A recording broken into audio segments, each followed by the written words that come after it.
আসসালামু আলাইকুম। যে যেখান থেকে দেখছেন সবাইকে আন্তরিক শুভেচ্ছা অভিনন্দন। দেশ ও দেশের বাইরে থেকে যারা এই মুহূর্তে আমার সাথে কানেক্টেড রয়েছেন সবাইকে লাল গোলাপের শুভেচ্ছা। যে বিষয়টা নিয়ে আমি আজকে লাইভে এসেছি, বিষয়টা হচ্ছে একজন প্রবাসী যদি প্রবাসে যেতে চায়, হ্যাঁ, প্রথমে সে যাত্রী হিসেবে থাকে, কতভাবে সে প্রবাসে যেতে পারে, অথবা সে একটা ট্রাভেল এজেন্সি কতভাবে ভিসা দিয়ে তাকে বিদেশে নিয়ে যেতে পারে, সেই বিষয়ে আমি একটু খোলামেলা আলোচনা করতে চাই। যে আলোচনার প্রেক্ষিতে অনেক মানুষ দালাল শ্রেণীর লোকদের কাছ থেকে প্রতারিত হবে না, অর্থাৎ সে যদি কাউকে 10 টাকা দেয় জেনে বুঝে দিতে পারবে। এবং এই বিষয়টা কোনো ট্রাভেল এজেন্সি আমার মনে হয় না ক্লিয়ার করে। আমি একটু ক্লিয়ার করে দিচ্ছি। প্রথমে দুটো বিষয় আমি একটু ক্লিয়ার করি। প্রথম হচ্ছে ট্রাভেল এজেন্সি, আর দ্বিতীয় হচ্ছে রিক্রুটিং এজেন্সি। এই দুটো বিষয়টা কি? ট্রাভেল এজেন্সি হচ্ছে যারা আপনার বিমানের টিকিট ক্রয় বিক্রয় করে, অর্থাৎ বিমানের টিকিট যারা দিতে পারে আপনার, আর ভিসা প্রসেসিং করে। একজন লোক যদি কারোর জন্য ভিসা পাঠায় সেটা প্রসেস করে আপনার দিতে হয়। এই প্রসেসিং যারা করে ভিসা এবং বিমানের টিকিট ক্রয় বিক্রয়, তারা হচ্ছে ট্রাভেল এজেন্সি। আর রিক্রুটিং এজেন্সি হচ্ছে যাদের ম্যান পাওয়ার করার ক্ষমতা রয়েছে, যারা প্রবাসী কল্যাণ মন্ত্রণালয়ের মাধ্যমে ভিসা নিতে পারে, অথবা তাদের আরএল একটা নম্বর রয়েছে, গণপ্রজাতন্ত্রী বাংলাদেশ সরকার অনুমোদিত। এই নম্বরটা ব্যবহার করে তারা কি করতে পারে? ম্যান পাওয়ার করতে পারে। ওদেরকে বলা হয় রিক্রুটিং এজেন্সি। তো আশা করি আপনারা ক্লিয়ার হয়েছেন যে রিক্রুটিং এজেন্সি কি জিনিস এবং ট্রাভেল এজেন্সি কি জিনিস। যাই হোক, আমার প্রতিবদ্ধ বিষয়টা ছিল না। প্রতিবদ্ধ বিষয় হচ্ছে যে একটা মানুষ বিদেশে যেতে হলে কতভাবে ভিসা পাওয়া যায়, সেই বিষয়টা আমি একটু ক্লিয়ার করতে চাই। নাম্বার 1, এটা হচ্ছে রিক্রুটিং এজেন্সি ডিমান্ড লেটারের মাধ্যমে একজন কর্মীকে বিদেশে প্রবাসী হিসেবে কাজ করার সুযোগ দিতে পারে। তো ডিমান্ড লেটারটা কোথায় পাবে? সেটা হচ্ছে প্রবাসী কল্যাণ মন্ত্রণালয়ের মাধ্যমে। সৌদি আরব বলেন, বাহরাইন, কাতার, দুবাই, ওমান, যে কোনো রাষ্ট্রই হোক, যারা আপনার নির্দিষ্ট মন্ত্রণালয়ের মাধ্যমে সরকারকে অবগত করে ওই বাংলাদেশের যে দূতাবাস রয়েছে, ধরা যাক সৌদি আরবের ক্ষেত্রেই, সৌদি আরবে যদি কোনো কোম্পানি বাংলাদেশ থেকে 100 জন লোক নিতে চায় অথবা 500 জন লোক নিতে চায়, তাহলে প্রথমেই ওরা কি করবে?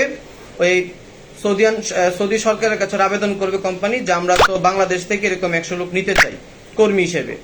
তো ওরা যখন অ্যাপ্রুভ করবে, এরপর বাংলাদেশ দূতাবাসের কাছে তারা আবার কি করবে? সেটা আবেদন করবে যে আমাদের সরকার আবেদন মঞ্জুর করেছে যে আপনাদের মাধ্যমে আমরা লোক আনতে চাচ্ছি, আপনার রাষ্ট্রের মাধ্যমে, আপনার রাষ্ট্র থেকে 100 লোক। তো বাংলাদেশের দূতাবাস তাদের অনুমোদন দিয়ে দিবে। তারপর প্রবাসী কল্যাণ মন্ত্রণালয় কি করবে? ডিমান্ড লেটারটা বাংলাদেশ দূতাবাস পাঠাবে। আর প্রবাসী কল্যাণ মন্ত্রণালয় কি করবে? ওরা চাহিদাটা দেখে ওরা আবার যে আরেক কোম্পানিগুলো রয়েছে তাদের আবেদনের প্রেক্ষিতে ওরা আবার ওদেরকে কাজ দিবে। তো ডিমান্ড লেটারটা কেমন আমি একটু আপনাদের নমুনা দেখাই। হ্যাঁ, এই যে এরকম একটা ডিমান্ড লেটার, অর্থাৎ এখানে আপনার দেয়া আছে, হ্যাঁ, কয়জন লোক লাগবে সব এগুলা দেওয়া আছে। এগুলো আপনার ডিমান্ড লেটার, এবং এটা রুলস রেগুলেশন যা আছে এটাও থাকবে। এই যে ডিমান্ড লেটার। আর এই ডিমান্ড লেটার এটার এই যে ধরেন এই যে একটা আরএল কোম্পানি আছে, এই আরএল কোম্পানিটা ডিমান্ড লেটারটা পেয়েছে। হ্যাঁ, তো এরকম করে আপনার এটা হলো 1 নম্বর, অর্থাৎ একটা লোক বিদেশে যাবে, এটা 1 নম্বর প্রসেস, সরাসরি কোম্পানি। আর একটু কথা বলে নেই, ডিমান্ড লেটার কিন্তু সরাসরি কোম্পানিতে হয়, এটা কোনো সাপ্লাই কোম্পানি অথবা ফ্রি ভিসা আবিজিবি উল্টাপাল্টা হয় না।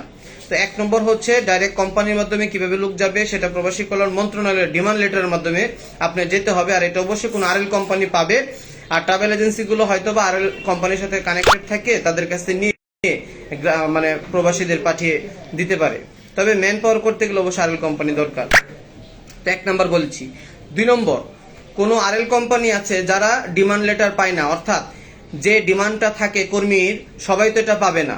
এটা যাদের হয়তোবা লবিং ভালো, যাদের মানে ভালো যোগাযোগ, অথবা আপনার যাদের কর্মদক্ষতা বেশি, অথবা পূর্বেও পাঠিয়েছে, যারা সিনিয়র এই লাইনে, যারা অনেক দিন পর্যন্ত আছেন, হ্যাঁ, সর্বোপরি যারা উপযুক্ত বেশি তারা এটা পায়। আর অন্য আরএলরা তাহলে কি করে? অন্য আরএলরা পাবে কিভাবে? ওদের কাছে হয়তো নিতে পারবে। এছাড়া 2 নম্বর বিষয় হচ্ছে অন্য আরএলরা কি করে, যে সৌদি আরবের ক্ষেত্রে যদি আমি বলি, আকামা, উকালা অথবা কফিলের মাধ্যমে তার এরকম নির্দিষ্ট লবিং রয়েছে যারা সাপ্লাই ভিসা দিয়ে থাকে, হ্যাঁ, অথবা আপনার 2 নম্বর আমি বলবো ফ্রি ভিসা। ফ্রি ভিসা মানে কি, ওখানে পাঠায় দিবে, পাঠায় কফিল আকামা যা আছে ওখানকার যে ওয়ার্ক পারমিট অথবা থাকার যে পরিবেশ কাজকর্ম ওদের ওখানে সৌদিতে অথবা অন্য রাষ্ট্রের লবিং থাকে, যে রিক্রুটিং এজেন্সিগুলো আরএল কোম্পানিগুলো থাকে।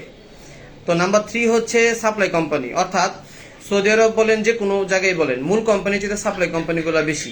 আবার সব সাপ্লাই কোম্পানি যে ভালো তা না, অনেক সাপ্লাই কোম্পানি আছে যে ওখানে যে বসে থাকে, পরে যাদের মাধ্যমে গেছে তাদের আপনার মামলা মোকদ্দমা করে এলাকাতে বিচার সালিশ বসে, অনেক ঝামেলা হয় সাপ্লাই কোম্পানিতে গেলে। কিন্তু এছাড়া আবার অনেক কোম্পানি ভালো আছে, হ্যাঁ, অনেক কোম্পানি ভালো আছে যারা ভালোভাবে মানে লবিং যাদের থাকে ভালো, এবং যারা প্রাতিষ্ঠানিকভাবে ভালো তারা আবার ওখানে যে কাজ দিতে পারে, 2 বছরের কন্ট্রাক্ট থাকে, 2 বছরের কাজ দিতে পারবে, অথবা পরবর্তী থাকলেও তারা কাজ দিতে পারবে। তো নাম্বার 3 কিন্তু আপনার সাপ্লাই কোম্পানি। আর নাম্বার 4 সেটা হচ্ছে ব্যক্তি ভিসা, অর্থাৎ আপনার মামা থাকে, চাচা থাকে, ভাই থাকে, খালু থাকে, অর্থাৎ আপনার কোনো কলিগ থাকে, কোনো আত্মীয় স্বজন থাকে, প্রতিবেশী থাকে, ওদের কাছ থেকে আপনি একটা ভিসা নিয়ে আসতে পারবেন। তাই না, আপনি প্রসেসিং নিজে নিজে করতে পারবেন কোনো ট্রাভেল এজেন্সির মাধ্যমে, আর আরএল এর মাধ্যমে মেন পাওয়ারটা করতে হবে, কোনো আরএল কোম্পানির মাধ্যমে আপনার মেন পাওয়ার করতে হবে। এছাড়া আপনার রয়েছে বোয়েসেল এর মাধ্যমে 5 নম্বর, নাম্বার 5 নম্বর মানে বোয়েসেল এর মাধ্যমে আপনি বিদেশে লোক পাঠাতে পারবেন। বোয়েসেল ওয়েবসাইটের মাধ্যমে আপনি দেখবেন যে আপনি আবেদনের ইয়াটা দেখবেন, যে সার্কুলারটা দেখবেন, এখানে আবেদনের করে কি যোগ্যতা লাগে, কোন কাজে আপনি পাঠাবেন, ওখানে সব বিস্তারিত লেখা থাকবে। যদি হয় তাহলে হয়তো কোনো একটা কম্পিউটার অপারেটর দোকানে আপনি যেতে পারেন, অথবা কোনো ট্রাভেল এজেন্সির সহযোগিতা নিতে পারেন, আবেদন করতে পারবেন, ওখানে ইন্টারভিউ দিবেন। আপনার দক্ষতা থাকলে ইন্টারভিউতে আপনি যদি অ্যালাউ হন দেন আপনি যেতে পারবেন, এখানে কোনো 2 নম্বরের কোনো অপশন নাই। বিদেশের ক্ষেত্রে যদি আপনি জেনে বুঝে আপনি বিদেশে যান, আপনাকে ধোকা দেওয়ার মতো কোনো লোক নাই, এটা মাথায় রাখতে হবে। আর আপনি যদি না জানেন, হ্যাঁ, না জানেন, বেকুবের মতো, গাদার মতো আপনি মানুষের পিছে ঘুরেন, বিশ্বাস করেন যে আমাকে নিয়ে যাবে, আমি টাকা দিয়ে দিই, তাহলে অবশ্যই সমস্যা। আর একটা বিষয় খেয়াল রাখবেন, এই যে ডিমান্ড লেটার যেটা আছে, ডিমান্ড লেটারের মধ্যে যে কথাগুলো থাকে, যে রুলস গুলো থাকে, হ্যাঁ, এই যেরকম আপনি কিছু রুলস আছে, এই রুলস গুলো আপনিও দেখবেন। অর্থাৎ এখানে কিছু সুযোগ সুবিধার কথা বলা থাকে, অর্থাৎ আপনাকে যে নিবে আপনি তাকে জিজ্ঞেস করতে পারেন যে আমাকে আপনি নিবেন, আমার কোম্পানির নাম কি, সেটা হোক ডাইরেক্ট কোম্পানি, হোক সাপ্লাই কোম্পানি, হোক ব্যক্তি ভিসা, আর হোক বোয়েসেল, যে কোনো ভাবে কেউ যদি বলে আপনাকে নিবে, আপনি জিজ্ঞেস করবেন আমার কোম্পানির নাম কি, আমি যে কোম্পানিতে যাবো এই কোম্পানির নাম কি, এটা আপনি জিজ্ঞেস করতেই পারেন। দ্বিতীয়, জিজ্ঞেস করতে পারেন আপনার পোস্ট কি, অর্থাৎ আপনি কোন পোস্টে যে আপনি কাজ করবেন সেই পোস্টের কথা আপনি জিজ্ঞেস করতে পারেন। নাম্বার 3, আপনি জিজ্ঞেস করতে পারেন যে আমি যেখানে যাব এখানে ওয়ার্কার কয়জন লাগবে, আমি একাই না এখানে আরো অনেক অন্যরা আছে।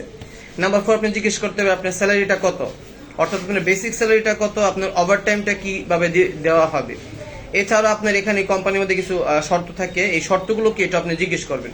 যেমন এখানে বলা থাকতে পারে অ্যাকোমোডেশন অথবা ট্রান্সপোর্টেশন, অর্থাৎ আপনার থাকার সুবিধাটা কে দিবে, অর্থাৎ কোম্পানি থেকে আপনি যে কাজ করবেন যে ওই আপনার ইয়েটা কে দিবে, যাতায়াতের ভাতাটা কে দিবে, এটা বহন কে করবে, অথবা আপনি খাওয়ার যে বিষয়টা, ফুড অ্যালায়েন্সে খাওয়ার বিষয়টা কে আপনাকে বহন করবে, কোম্পানি বহন করবেন, আপনি নিজে বহন করবেন। অথবা আপনি জিজ্ঞেস করতে পারেন ডিউটি আওয়ার্স কত ঘন্টা, কয় ঘন্টা আপনি এখানে ডিউটি করবেন, অথবা আপনার পিরিয়ড অফ কন্ট্রাক্ট, আপনার কন্ট্রাক্টের কত দিন থাকবে, কত বছর কন্ট্রাক্ট আপনি যাচ্ছেন, 2 বছর না 3 বছর, হ্যাঁ। এরপর আপনি জিজ্ঞেস করতে পারেন যে ভিসাটা কি, ভিসাটা কোম্পানি কতদিনের জন্য দিবে, অথবা ভিসার মেয়াদ কতদিন থাকবে, কতদিনের মধ্যে আপনার হাতে ভিসাটা আপনি পাবেন। অথবা আপনি জিজ্ঞেস করতে পারেন এয়ার টিকেট, যাওয়ার টিকিট তো অবশ্যই আপনি এখানে থাকবে, আর আসার টিকিট, রিটার্ন টিকিট কোম্পানি আপনাকে দিবে কিনা, অথবা আপনি নিজের আসতে হবে কিনা 2 বছর পর। অথবা আপনার ওয়ার্কিং ডেজ কতদিন, 26 ডেজ, অথবা সপ্তাহে একদিন ছুটি আছে কিনা, একদিন যদি ছুটি থাকে 26 ডেজ, অর্থাৎ আপনি 26 দিন কাজ করতে হবে। অথবা আপনি জিজ্ঞেস করতে পারেন ওভারটাইমের রেটটা কত আসবে, মূল বেতনের দ্বিগুণ আসবে না কম আসবে না বেশি আসবে, অথবা ওই রাষ্ট্রের যে ল রয়েছে, আপনার আইন কানুন রয়েছে, ওই আইন কানুনটা কি বলে আপনি তো জানেন না, তো আপনি যার মাধ্যমে যাবেন তাকে জিজ্ঞেস করবেন। অথবা মেডিকেল অথবা ইন্স্যুরেন্স কে বহন করবে, মেডিকেল ইন্স্যুরেন্স কি গ্রাহক নিজে বহন করতে হবে নাকি কোম্পানি অথবা যে আপনাকে নেবে আপনার যে টাকার মধ্যে কথা হয়েছে সে বহন করবে। অথবা আপনি জিজ্ঞেস করতে পারেন বিভিন্ন যে ল রয়েছে এখানকার, যে কঠিন কিছু নিয়মকরণ আছে কিনা, আমার চলতে কোনো বাধাগ্রস্ত হবে কিনা, এরকম সাংঘর্ষিক কোনো নিয়মকরণ আছে কিনা, এটা আপনি জিজ্ঞেস করতে পারেন। আর এখানে আপনার যে কোনো রাষ্ট্রে যাবেন আপনি ডিট করতে হবে, আপনি ডিট করে যাবেন, আপনার যে কথাবার্তাগুলো আছে ডিটের মধ্যে লিখে রাখবেন। আর আপনি অবশ্যই ব্যাংক চেক নেবেন যখন আপনি পাসপোর্টটা জমা দেন, আর লেনদেনটা অবশ্যই ব্যাংকের মাধ্যমে করবেন। আমি আজকে আসলাম আপনাদের মাঝে এই সতর্কটা করে দেওয়ার জন্য। আমি চাচ্ছি নিজের ব্যবসাটা করাটা মুখ্য বিষয় না, যারা ব্যবসা করতেছে আমার সাধারণ ভাই বোন, যারা জমি বিক্রি করতেছে, দোকান বিক্রি করতেছে, মানুষের কাছ থেকে আপনার ওই যে সুদে টাকা নিচ্ছে, বিভিন্ন ব্যাংক থেকে টাকা নিচ্ছে, বিভিন্ন সমিতি থেকে টাকা নিচ্ছে, আপনার মায়ের স্বর্ণ অথবা বউয়ের স্বর্ণ গহনা বিক্রি করতেছে, অনেক কষ্ট করে প্রবাসীরা প্রবাসে যায়, তাদের টাকা পয়সার জন্য 10টা টাকা নষ্ট না হয়। অর্থাৎ যে কোনো ট্রাভেল এজেন্সি ব্যবসা করবে তার লাভের জন্য করুক, অসুবিধা নেই, কিন্তু কাউকে ঠকানো দরকার নাই। আমার যে ভাই যে বোনেরা কষ্ট করে রেমিটেন্স যোদ্ধা, যারা রেমিটেন্স পাঠায়, বাংলাদেশের অর্থনীতির চাকাকে সচল রেখেছে, তাদের জন্য কোনো কষ্ট না হয়, সেজন্য আমি ব্যক্তিগতভাবে উইলিংলি ভাবে এই দু একটা ভিডিও দিচ্ছি, আপনারাও যেন উপকৃত হন। আর আমার কথাবার্তা যদি বুঝতে কোনো সমস্যা হয় দুঃখিত। আমি ডিসক্রিপশন বক্সে আমার কথাবার্তাগুলো অথবা আপনি কিভাবে যাচাই বাছাই করবেন এটা আমি একটু দিয়ে দিব, হ্যাঁ, আপনারা দেখে নেবেন। তো ধন্যবাদ, আসসালামু আলাইকুম। আবার সাক্ষাৎ হবে। আপনারা কি ভিডিও চান আপনারা কমেন্ট বক্সে কমেন্ট করবেন, ঠিক আছে? আল্লাহ হাফেজ।